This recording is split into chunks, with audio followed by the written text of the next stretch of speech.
Meron ko nakita sa Asian store. Pickled mango. Let's try.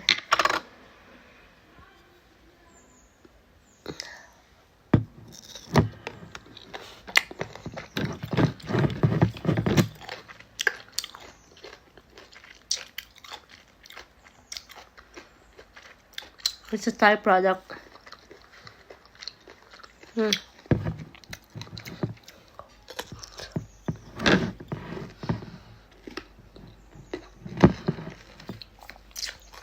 Hindi siya ganun ka-crunchy, no?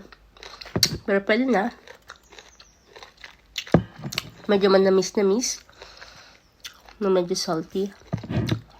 Na may konting asim. Pwede na. Okay na to.